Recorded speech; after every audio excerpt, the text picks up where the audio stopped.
Hey, everybody. Hello. So, before the movie, I said to keep your eye on the ball, because I feel like it's a very kind of sly drama. All the ideas, they kind of creep up on you. And it's also a movie that just seems like perfect for right now. What was the starting point? How did it all get started, the project? Well, first of all, thank y'all for being here and for watching it. That was fun. For me, anyway. I don't know about y'all. I had a good time.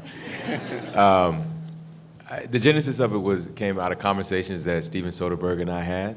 We were shooting The Nick. He's back there somewhere creeping, but there he is. We were shooting the show The Nick, and we started.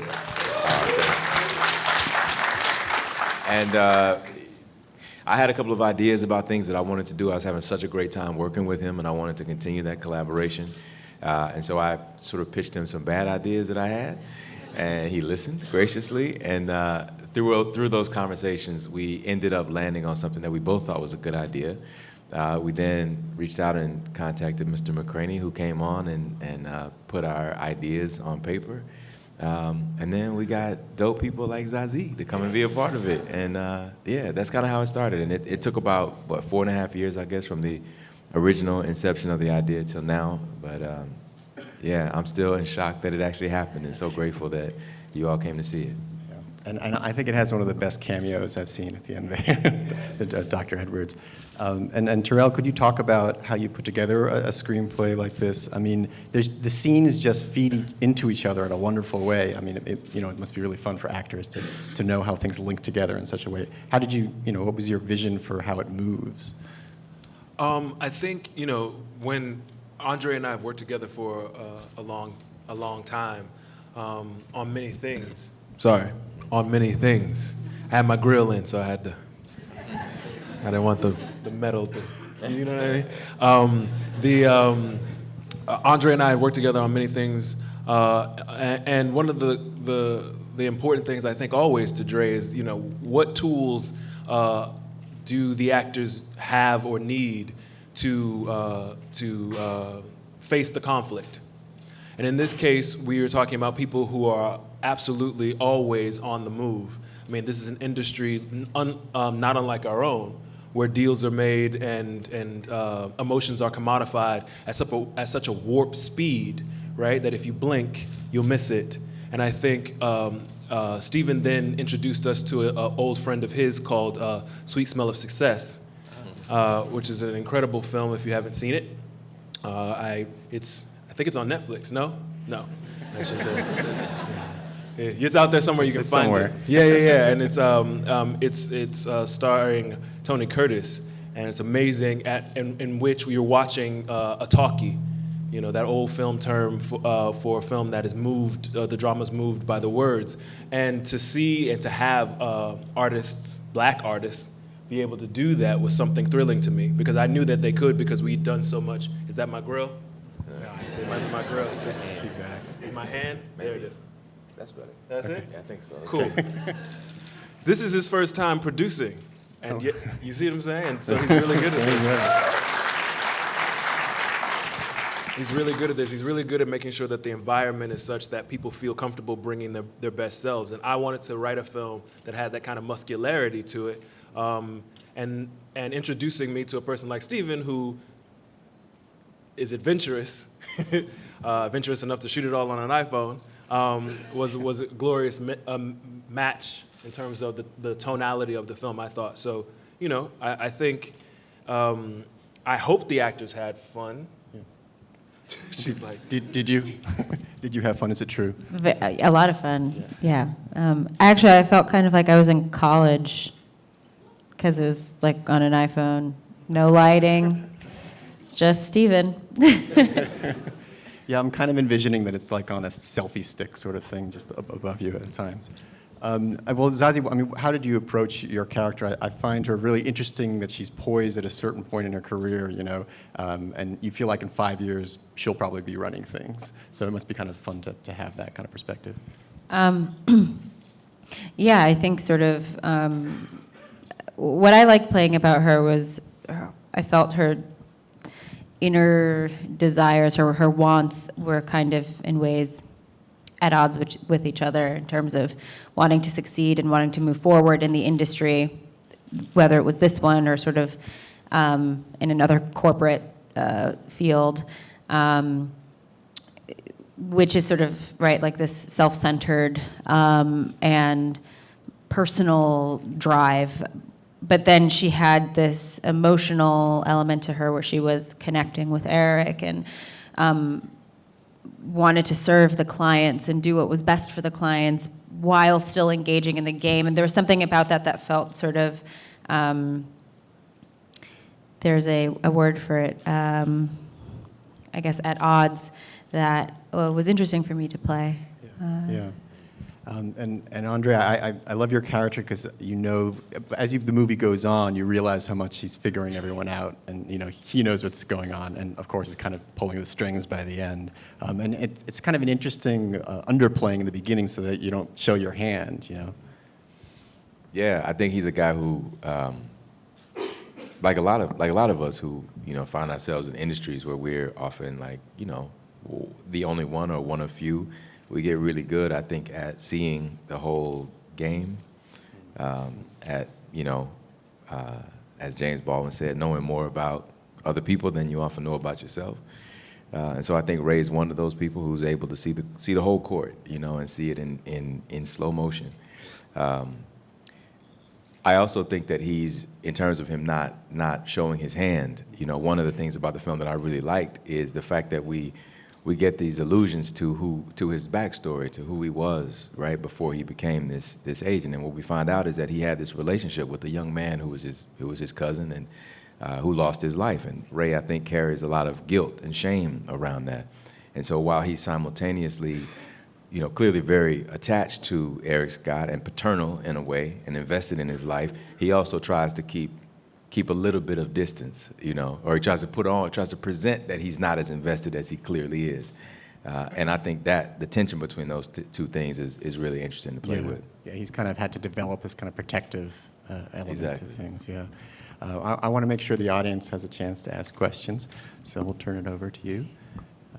Questions, comments, gifts of cash? That's right. Anyone? Here in the front. If you could just wait, we'll get a microphone to you so we can hear you well. I just wanted to know, was there any intention for this to be sort of a metaphor for the film industry and the way it's starting to, go straight to cable or whatnot? Did it remind you of any agents that you've dealt with now? Well, I think, did y'all hear the question? Everybody heard the question. Well, I think, there is a metaphor that's there, right? I think certainly our business seems to be changing, and people are taking charge of their careers in a different way. Even in our cast, Melvin Gregg, who's out there somewhere, who did such a great job playing. There he is, who did such a great job.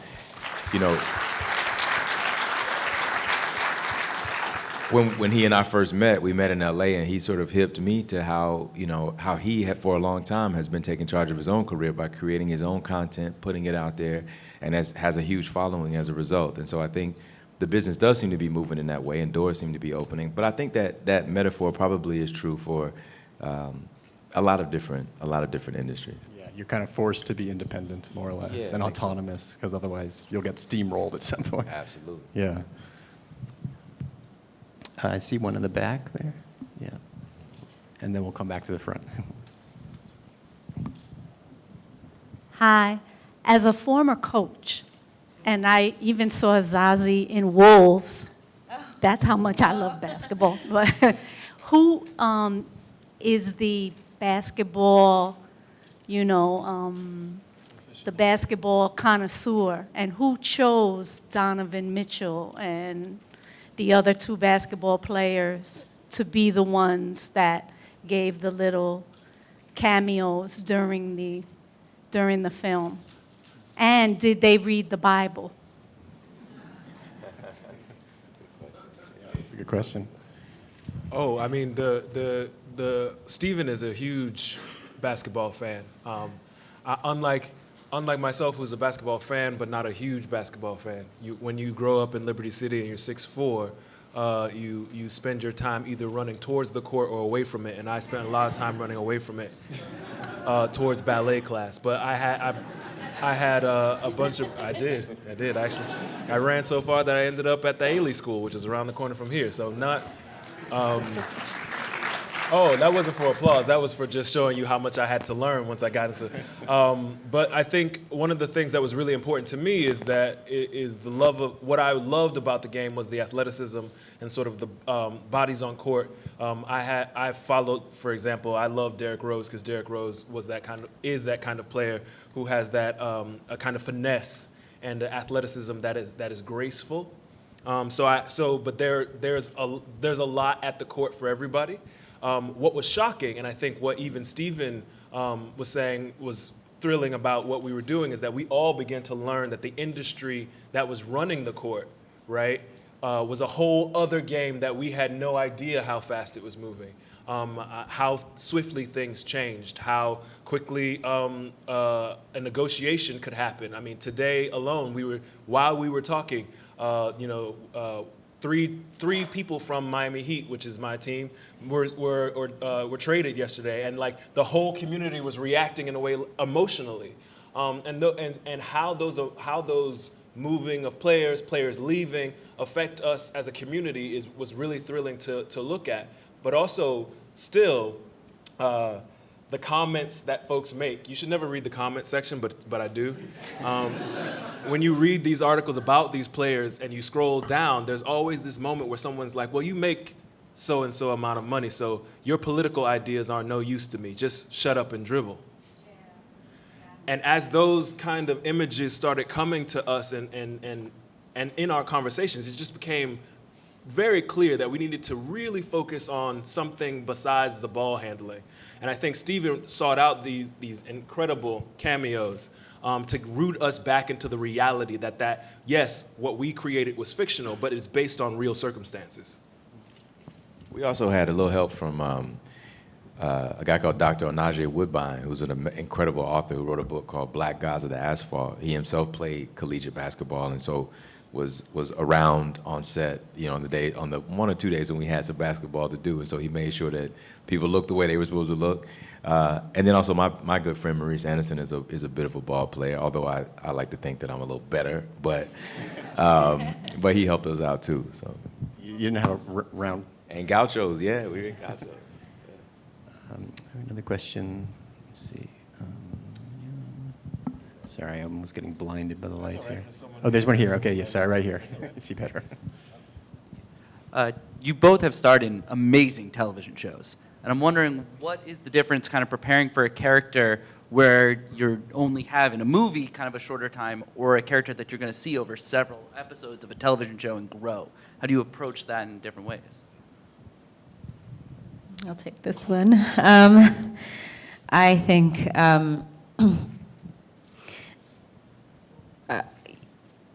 in television, what is really lovely is the ability to, season after season, go back and sort of continue exploring the character. I've only had 2 seasons of a show, but even I think about sort of shooting the second season, my level of fear was just down so dramatically. It allowed me to play so much more because I wasn't kind of stifled by it. And then also just deepening the relationships and writers being able to write specifically for you as the second season, in my case, the whole German thing is real. And so that is something that's really, really lovely and fun about television, is really being able to kind of, you get to go deeper and deeper, and you really get to slowly transform a character. I can't imagine what it must be like doing something for like 10 seasons. That being said, I can't imagine being stuck with someone you don't like for like 10 seasons. I like Van. And in film, sort of being able to pop in and out is fun, to kind of come in and do very different characters. But I think there's still sort of, I prepare in the same way. And I'm just blessed with more time in television than I am in film to kind of like, I don't know, get further along, but my process beforehand isn't any different in terms of preparation. Let's see, in the middle, in the back there. Yeah. You just wait, we'll get the mic to you somehow. Your cooperative effort. All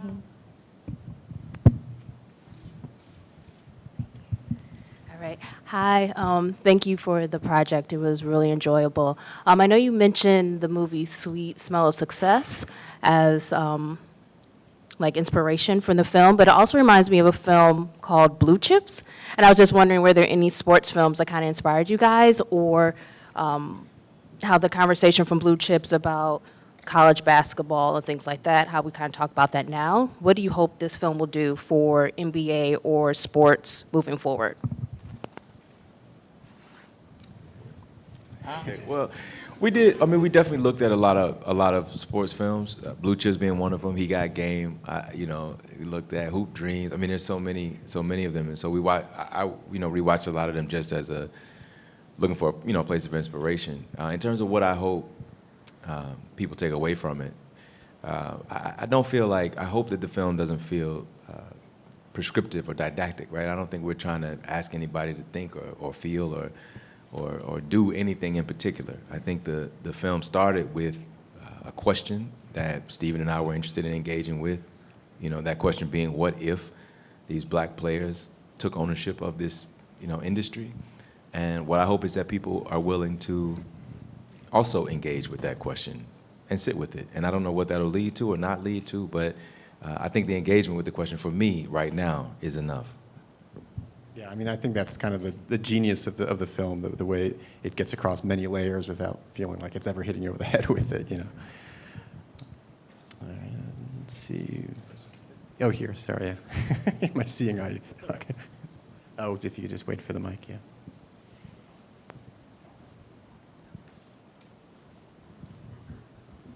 Along those same lines, what influence did Putney Swope have on the movie? Because at the end, it's copyright, Truth and Soul advertising, I believe. He spotted the Putney Swope reference in the company name at the end.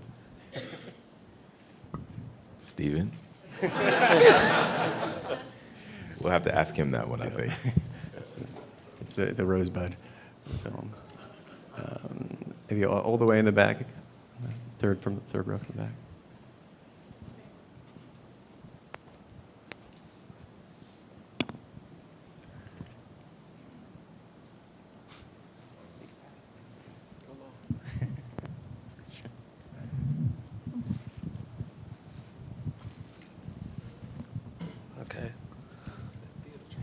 Hey, all right, so I have a question about kind of like, I saw a parallel with what was going on with the black athletes in the film, with what's always been going on with black artists just throughout the board, and the exploitation of black art. So I was wondering, I know it's a grand fictionalization of it, but how much merit is there, do you think, in today's climate of anyone could put out content, but they're still kind of binded to contracts in many cases? Is the ownership that black artists can take back of their art in creating content and distributing it out into the public without a middleman? Do you think that's really a way to unhinge the system? It's certainly a way to disrupt it or shift it. I mean, I think we can name about 4 or 5 television artists or films that have come to us via artists doing exactly that. I mean, Insecure comes right out of that, right? Issa Rae made her own platform with her own content and used YouTube, which was a sort of more democratic way of getting her content out as her platform. And now, she has an overall deal and has a show and, is connected to HBO in a way that feels traditional in the sense of how one gets content out. So as Sam says, the age of information is making us reevaluate the way in which we check institutions. Information is, there are folks in Liberty City where I'm from, young kids actually who made a documentary about rabbit chasing, and how they chase rabbits through the Everglades, and that's why they get so fast. And they did that on an iPhone. And then I also ran into them at Slam Dance. You know what I mean? Like that's how, without any funding from me or anybody else in the community who has kind of quote unquote sway. So that kind of access is there in a way. But all systems that we put on top of anything that we love or have emotional draw to or that we need, for example, have a hierarchy a part of them. It's a part of our American ethos. And that gets tricky because every time that happens, always there must be somebody on the bottom who's not necessarily getting everything that they should be getting. And so you could look at any system and see that, and that's what was thrilling about looking at this one in particular. I know I'm making people uncomfortable, Dre. I'm sorry. I'm gonna go back, but you know, it's even in working in academia, we see this. We see how there's a kind of hierarchy set, that there are folks who are privileged in ways that others aren't. Even in journalism, we were talking about this the other day. The company that owns the newspaper, my local newspaper, the Miami Herald, they are laying off folks even as we speak. We do not have an arts editor. We don't have an arts writer. They laid her off after 20 years in the business, and yet we don't have a dedicated one. We have one that sort of flips from film and sports, but the CEO of said company made $900K last year in a bonus on top of their salary. And I'm thinking, you can't slide off a little bit of that to get us an arts writer, right? So in these systems, there's always something happening when we look at the way capitalism works in our industries. And it's just something to be mindful of and to have a conversation about, I think. Yeah. Definitely. There goes that free paper I used to get. No, as the editor of a very small film magazine, I definitely respect that a great deal. Let's see, in the middle there?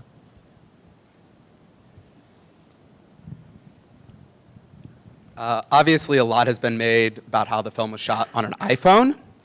So I just wanted to know, from the actor's perspective, did getting filmed on an iPhone feel different than traditional filmmaking, and did it inform your acting in any ways that might be different? Yeah, do you have to think about the frame in a different way, or where you are? We get that question a lot. For myself, I feel like acting to a traditional camera or an iPhone, to me, was the same. And essentially, honestly, an iPhone is less distracting. There's a lot less people, a lot less sort of literal infrastructure. And I mean, really, when you're acting, the first rule is don't look at the camera, and it's easier if you can't really see it because it's much smaller. And so I didn't find it to be sort of, at least in terms of my ability to perform, I didn't find it to be more difficult. But we moved very, very quickly, partially because, it's easier to set up. You don't have to do all these things and lights and blah, blah, blah. We just used natural lighting. And so that means you had to be kind of prepared more, which that's harder, you have to move quickly. There was less sort of time for rehearsal, and we would sort of meet each other and run lines and practice together on our own time, which that doesn't always happen. Sometimes on set you rehearse. So yeah, I found iPhone good. Thumbs up to iPhones. I think we have time for another one or two questions. Let's see. Oh yeah, here in the green, yes. With the news cap. First of all, thanks for the Derrick Rose shout out, because I'm a huge Bulls fan, and he's one of my favorite players. And the only thing worth watching in the NBA for me right now. Well, it's strong words. I wanted to ask you about, in particular, one of the things that was interesting to me is the way this movie talks about in particular labor and capital, we oftentimes forget that athletes are in the labor industry. And was this something that was intriguing for you for why you wanted to do it in addition to exploring these other things? Yes. It is a post-Marxist screenplay. Yeah. All right, maybe in the back again. Yeah, in the middle there. Just a hand went right up.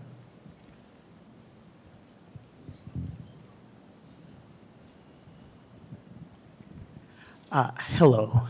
I'm a filmmaker, and to Tarell, how long did it take you to go from the idea to a finished script? Like, what's your usual time frame? And you killed it at Moonlight. Just want to say that for the record. Oh, thanks. I appreciate that. I mean, again, everything has a maturation date of its own. You know, you never, for example, the original script, the original screenplay in Moonlight, Black Boys Look Blue, I wrote when I was 23. It took us, I mean, I was 33 when we made the film. We actually got to a place where we had a film and had something to show folk. This was a little bit different in that, again, it was a collaborative effort.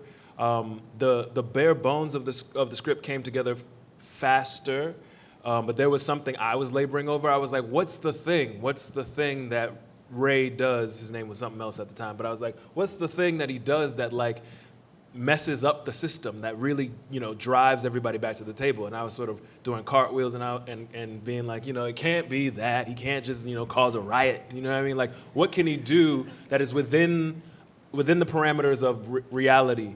And what you saw was that. And so once I had that, and again, that isn't, I would love to claim that that was an original idea born out of Tarell Octavian, first of his name, his head, but that is not. It is absolutely not. It's actually tactics that other former players and managers thought about doing, and like during lockouts, and figuring out ways in which they can monetize their labor in a way that the league had not thought of. And so doing some research, I stumbled upon that and thought, wow, that's amazing. Here's a way to push that a step further. I think we're probably coming to the end of our time, but I'm just curious if we could just go down the line and what you're working on next, what your next project would be, if you can. I have a couple of films coming out this year. I'm not shooting anything right now. I'm reading a bunch of scripts, and I'm writing my own thing. Yeah, congrats. I'm continuing to produce. I've got a few things that I'm building, and hopefully I'll have more to report soon. And then also I'm taking a little bit of a break just for myself to take a little bit better care of myself, so, which is important. I'm learning. Yeah, I should be taking that break too. I really should. I'm working on a television show that will be out on OWN in July. Called David Makes Man. I'm writing a play that I will be starring in at Steppenwolf in June, and I'm reading applications for the 3 students who will come in as first years for the Yale School of Drama playwriting department. Wow. A lot. That's good.